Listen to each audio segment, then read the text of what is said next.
Welcome guys. Bahraich में BJP के नेताओं का खेल, योगी के विधायक ने ही खोली पोल। जैसे कि आपको भी पता होगा, अभी बहराइच में दंगा हो गया था, एक बंदे की डेथ पे गोली मार दी थी उसको किसी ने, क्योंकि वो झंडा फहरा रहा था ऊपर चढ़ के। तो अब देखो उन्हीं का खुद का विधायक कैसे पोल खुलता है दंगों की। सो गाइस, वीडियो इन्फॉर्मेटिव होने वाला है, लास्ट तक बने रहें। चलो वीडियो को स्टार्ट करते हैं। नमस्कार, मैं अशोक कुमार पांडे और स्वागत है आपका टीसीएच पर। बहराइच को लेके कल और आज दो बहुत बड़े खुलासे हुए हैं। ये ऐसे खुलासे हुए हैं जो उस बात की ओर इशारा कर रहे हैं जो हमारे जैसे लोग पहले दिन से कह रहे थे, जो साफ साफ ये बता रहे हैं कि ये हिंसा जो पूरी बहराइच में हुई है वो हिंसा प्लान्ड हिंसा थी, बाकायदा योजना बना के कराई गई है और इसमें प्रशासन का हाथ है। सीधे सीधे ये बातें सामने आ रही हैं और प्रशासन के साथ साथ भारतीय जनता पार्टी का भी हाथ है, ये बात भी सामने आ रही है। आप जानते हैं उत्तर प्रदेश में उपचुनाव है, लोकसभा में भारतीय जनता पार्टी को बुरी हार का सामना करना पड़ा था। तो इन चुनावों के पहले साफ साफ अब नजर आ रहा है कि भारतीय जनता पार्टी ने प्रशासन के साथ मिलकर एक गंदा खेल रचा है, पूरे के पूरे बहराइच को, महाराजगंज को हिंसा, आग और मौत के हवाले कर देने का। जो पहली खबर आई वो वहां के विधायक सुरेश्वर सिंह के जानिब से आई। हालांकि अब वो बात पलट रहे हैं, लेकिन कल वो एफआईआर वायरल था और उस एफआईआर को पढ़ते हुए बहुत साफ समझ में आ रहा था कि राम गोपाल मिश्रा जो चढ़ा था एक मुस्लिम के घर पे, हरा झंडा हटाया था, उनकी रेलिंग तोड़ी थी, उसकी जो मौत हुई थी उसके बाद उसकी लाश को लेकर जो शव यात्रा निकालने के साथ सारा तमाशा हुआ है, उसमें भारतीय जनता पार्टी के युवा मोर्चा के लोगों की साजिश थी, उनका खेल था।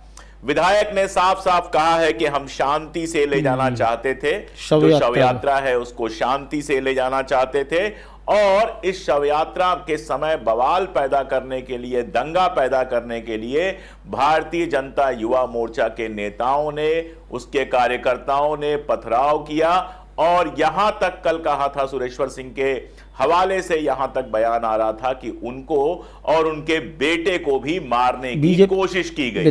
उन्होंने बाकायदा नाम लिए हैं अर्पित श्रीवास्तव, अनुज सिंह रैकवार, शुभम मिश्रा, कुशमेंद्र चौधरी, मनीष चंद्र शुक्ल, पुंडरीक पांडे अध्यापक, सुधांशु सिंह राणा, इन लोगों के सीधे नाम लिए हैं और इनके साथ कहा है कि अज्ञात भीड़ थी। अब ये सब जो नाम है वो भारतीय जनता युवा मोर्चा से जुड़े हुए हैं। आप समझ सकते हैं कि जो ये पूरा का पूरा खेल है वो कहां से संचालित हो रहा है। जो बता रहे हैं, जो वहां के विधायक बता रहे हैं, उसके हिसाब से जब उसकी लाश को मॉर्चरी में रखवा कर वो और डीएम आगे बढ़े तो उनके ऊपर हमला कर दिया गया, पत्थर चले, अद्धे चले यानी आधी ईंटें चली और उसके साथ साथ फायरिंग भी हुई, जिसमें विधायक का जो बेटा है अखंड प्रताप सिंह वो बाल बाल बच गया। ये बात कल भारतीय जनता पार्टी के विधायक के हवाले से आ रही थी। आज वो भले बदल जाएं, उनके ऊपर निश्चित रूप से दबाव पड़ा होगा क्योंकि पार्टी की बदनामी हो रही थी। आज वो भले बदल जाएं, लेकिन दैनिक भास्कर की जो रिपोर्ट सामने आई है वो इस बात को और ज्यादा साफ कर रही है। सबसे पहले तो मैं दैनिक भास्कर और उसके रिपोर्टर को सलाम करना चाहूंगा। बरसों बाद, बहुत अरसे बाद किसी अखबार ने वो काम किया है जो अखबार को करना चाहिए, वरना तो अखबार सिर्फ और सिर्फ सरकार का एक हिस्सा बन के रह गए हैं जो दिन रात दंगा फैलाने वाली खबरें छापते रहते हैं। लेकिन दैनिक भास्कर ने बाकायदा उन लोगों से बात की जो उन दंगों में शामिल थे, हिडन कैमरे पे बात की, छुपे हुए कैमरे पे बात की और उसमें जो उन लोगों ने बताया है उसको सुनते हुए मुझे गुजरात के दंगे याद आ गए। बताया यह है कि पुलिस ने हमें 2 घंटे का वक्त दिया था। एग्जैक्टली यही गुजरात में हुआ था। पुलिस ने 1 दिन का वक्त दिया था कि जो चाहो कर लो, पुलिस रोकेगी नहीं। अब अगर पुलिस 2 घंटे का समय दे रही है और सरकार भारतीय जनता पार्टी की है तो यह आरोप किसके ऊपर जाएगा ये आप तय कर लीजिए। साफ साफ बताया जा रहा है, जो कह रहा है हिडन कैमरे में, उसमें साफ साफ बताया जा रहा है कि महाराजगंज में पुलिस ने 2 घंटे की खुली छूट दे दी। इस 2 घंटे में गाड़ियां जला दी गई, दुकानें जला दी गई, कई महंगी महंगी गाड़ियां फूंक दी गई, ढेर सारे लोग एक साथ गए थे, कोई भी जिसको मौका मिल रहा था वो आग लगाने का काम कर रहा था। और ये बंदा कह रहा है कि कुछ लोगों ने गद्दारी कर दी, वरना पूरा महाराजगंज खत्म हो जाता। देश के अंदर देश के नागरिक देश के एक इलाके को पूरी तरह से खत्म कर देने की बात कर रहे हैं हिडन कैमरा पर। आप समझ सकते हैं कि इस दंगे की साजिश कितनी गहरी है। और बदनाम किया गया मुसलमानों को कि मुसलमान दंगा कर रहे हैं। पहले तो आप मुसलमानों की मस्जिद के सामने, मुसलमानों के घरों के सामने गंदे गंदे गाने बजाओ, वहां पर जाकर उनको मां और बहन की गालियां दो, उसके बाद उनके घर में घुस जाओ। हमारा संविधान आत्मरक्षा का अधिकार देता है। अगर कोई मेरे घर में घुस जाएगा हिंसा करने के इरादे से, गालियां देते हुए, बदतमीजी करते हुए, तो मेरा संविधान मुझे यह अधिकार देता है कि अपने घर और घर वालों को बचाने के लिए मैं कोई भी एक्शन लूं। आप खुद सोच के देखिए, अगर आपके घर में कोई इस तरह से घुस जाए, आपके छत पर चला जाए और रेलिंग गिराए, तो वो क्या है तो वो गुंडागर्दी, ठीक है, मारा गया बच्चा, नहीं मारा जाना चाहिए था और बिल्कुल हिंसा नहीं होनी चाहिए थी।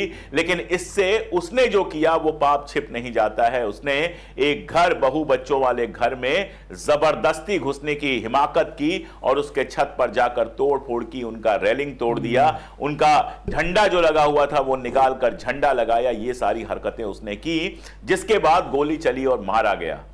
एक बार मारा गया, उसके बाद पहला झूठ फैला, जी भर के झूठ फैलाया गया, नाखून निकाल लिए गए, ये किया गया, शरीर पर इतने निशान थे, फलाना थे, फलाना थे। एक नुपुर शर्मा हैं जो जहर बांटने में एकदम एक्सपर्ट हैं, उन्होंने मंच से, और जिस मंच पर 2-2 मंत्री उपस्थित थे, ये सारी बातें कहीं टीवी चैनलों पर कहा गया। सुधीर चौधरी ने कहा और लोगों ने कहा, इन सारे लोगों ने पहले तो ये झूठ फैलाया। उसके बाद आई पोस्टमार्टम रिपोर्ट। पोस्टमार्टम रिपोर्ट ने साफ साफ बताया कि यह सारा कुछ झूठ था। उनकी जो मौत हुई थी वो गोली चलने से हुई थी, नाखून उखाड़ने और वगैरह वगैरह के कोई निशानात नहीं मिले। उसके बाद पत्रकारों ने तो नहीं, लेकिन नुपुर शर्मा ने जब प्रेशर पड़ा तो तुरंत माफी मांग ली।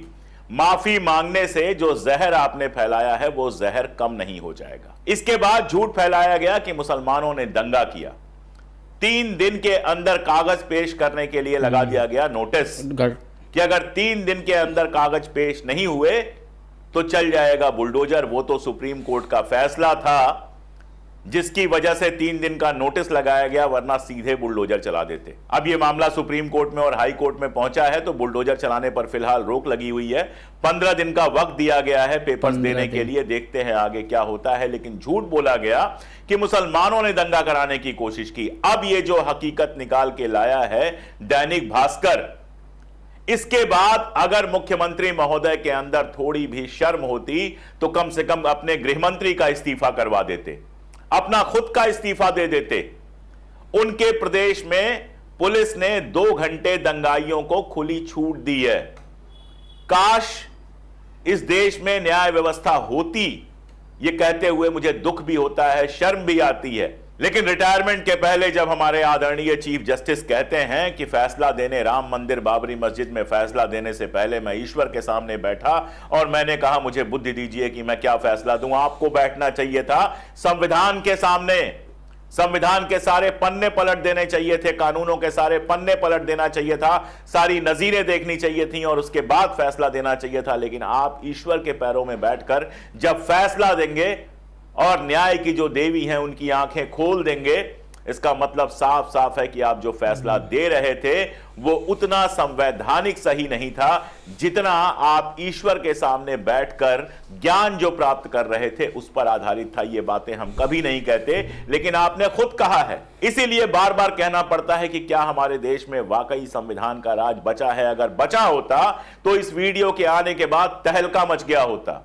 इस वीडियो के आने के बाद जांच होती, सीबीआई की जांच वहां पर बिठाई जाती, सीसीटीवी फुटेज में जो कुछ आया है वो देखा जाता, विधायक को बिठा के कहा जाता कि जो आपने बयान दिया है जिससे अब आप पलटने की कोशिश कर रहे हैं वो बयान दोबारा दीजिए, बताइए क्या सच है और क्या झूठ। आप पहले झूठ बोल रहे थे कि अब झूठ बोल रहे हैं। हिडन कैमरे पे जो लड़के पकड़े गए हैं उन लड़कों को पकड़ के तलाशी ली जाती, पूछा जाता उनसे कि तुमको ये सारा कुछ करने के लिए किसने कहा था। 2 घंटे अगर पुलिस वालों ने खुली छूट दे दी थी तो वहां के पुलिस के जितने बड़े अधिकारी हैं उनको बुलाकर बिठाकर कायदे से पूछताछ होनी चाहिए, ताकि यह हकीकत सबके सामने आए कि आखिर ये जो दंगे हुए, जिसमें लोग मारे गए, जिसमें गाड़ियां जला दी गई। आप सोचिए, हीरो होंडा का एक शोरूम जला दिया गया जिसके जो मालिक थे वो हिंदू हैं, लेकिन उसमें पैसा किसी मुसलमान का लगा हुआ था, इसलिए उसको जला दिया गया। बहुत सीधी बात है कि लोगों के पास सारी जानकारियां उपलब्ध थी।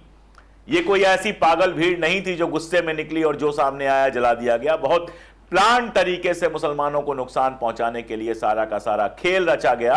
और अब जब दैनिक भास्कर की रिपोर्ट कह रही है कि 2 घंटे के लिए पुलिस ने खुली छूट दे दी थी, तो बहुत साफ लग रहा है कि जो खेल रचा गया वो लड़कों ने, गुंडों ने नहीं रचा, ये रचा गया किन्हीं और दफ्तरों में, बड़े दफ्तरों में, क्योंकि लड़कों के आदेश पर तो पुलिस 2 घंटे की छूट देने वाली नहीं है। पुलिस उसी के आदेश पर 2 घंटे की छूट देगी जो पुलिस से ऊपर होगा, और कौन होगा वो आप भी समझते हैं और मैं भी समझता हूं। वो कौन लोग थे, उनको कहां से इतनी हिम्मत मिली कि अपने ही विधायक पर हमला कर रहे थे, अपने ही विधायक के बेटे पर गोली चला रहे थे। वो कौन से लोग थे? वो कौन से लोग थे जो डिस्ट्रिक्ट मजिस्ट्रेट के काफिले पर, जिलाधिकारी के काफिले पर पत्थर चलाते हैं, बंदूकें चलाते हैं और अब तक गिरफ्तार नहीं है, अब तक पुलिस के पंजे से बाहर है। इन लोगों को ताकत कहां से मिलती है ये बताने की जरूरत नहीं है।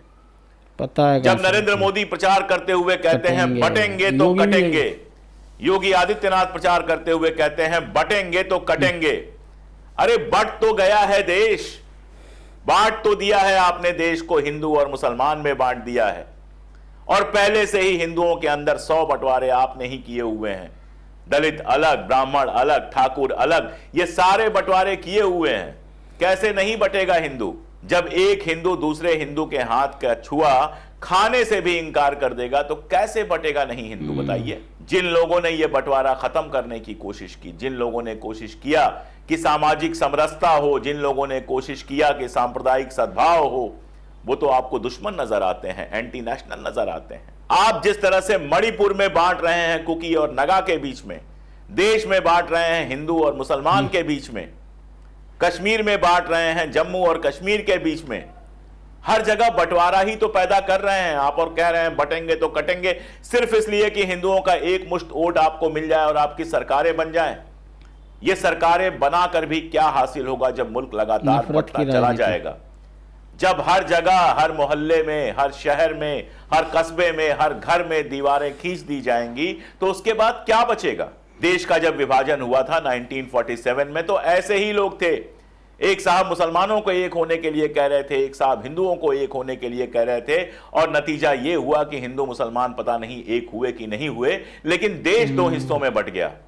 और आज फिर से वही सारा खेल किया जा रहा है, फिर से वही सारी साजिश की जा रही है, और दंगों का एक पैटर्न बना दिया गया है कि पहले मुसलमानों को उकसाओ, उनकी मस्जिदों के सामने गंदे डीजे बजाओ, फिर उनके यहां कुछ कर दो ऐसा कि पथराव हो जाए, या तो खुद ही पथराव कर दो, और उसके बाद जब दंगे के हालात बन जाएं तो मुसलमानों के घरों पर बुलडोजर चला दो, उनको उठाकर जेल में डाल दो। ये एक बिल्कुल पैटर्न बन गया है जो लगातार चलता चला आ रहा है। लेकिन मैं सलाम फिर से करूंगा दैनिक भास्कर को कि उसने इस बार ऐसी शानदार इन्वेस्टिगेटिव रिपोर्ट की है कि एक हकीकत जो हम जानते तो थे लेकिन जिसका कोई सबूत हमारे पास नहीं था, वो निकल कर आ गई है। अखिलेश यादव जी ने एक्स पर लिखा है, और भी लोग लिखेंगे। सुरेंद्र राजपूत का ट्वीट मैं देख रहा था, और भी बहुत सारे लोगों ने इसको ट्वीट किया है।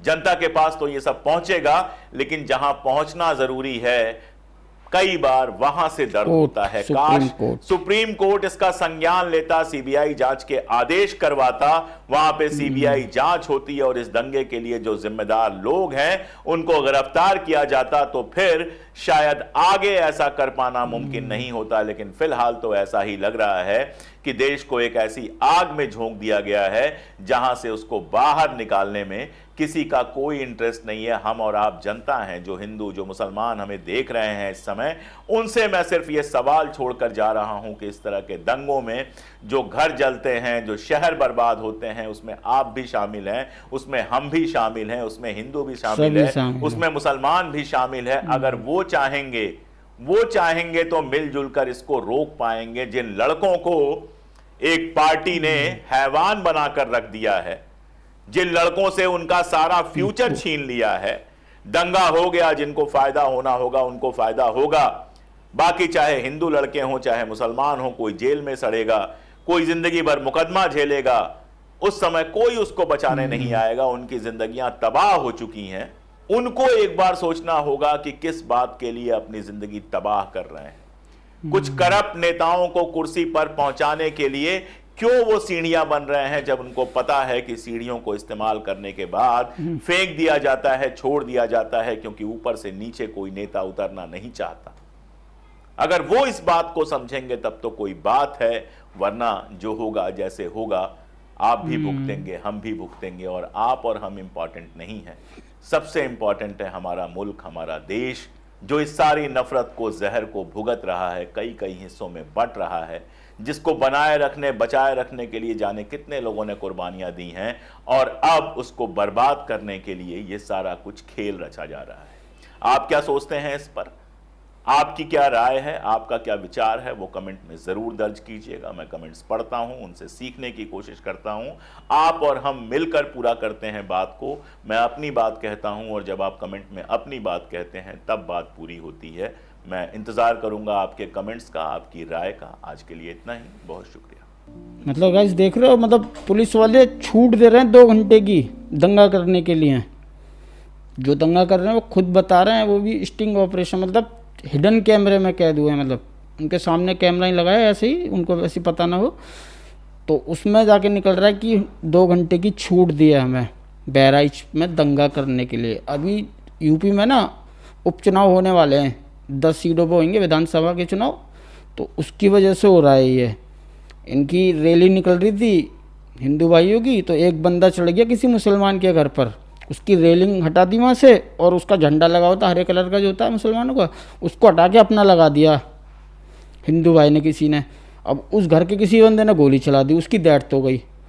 अब गोली से मरा है वो। अब इन लोगों ने क्या उड़ा दिया, नफरती चिंटुओं ने और ज़्यादा, कि उस बंदे के नाखून उखाड़ लिए और पता नहीं मारा है, बहुत ये करा, पता नहीं क्या क्या, मतलब अपनी तरफ से अड़ंद गड़ंद बहुत, पेट फाड़ दिया, ये कर दिया वो कर दिया, झूठ उड़ा दिया अपनी तरफ से चारों तरफ। और जब उसकी पोस्टमार्टम की रिपोर्ट आई है उसमें साफ साफ लिख रहा है बंदा सिर्फ गोली से मरा है वो, और उसके पैर के अंगूठे में चोट लगी है। वो नाखून वाखून नहीं खींचे किसी ने, वो सिर्फ चोट लगी है छोटी सी पैर में, उसको नाखून खींच दिए, पेट फाड़ दिया, ये कर दिया वो कर दिया।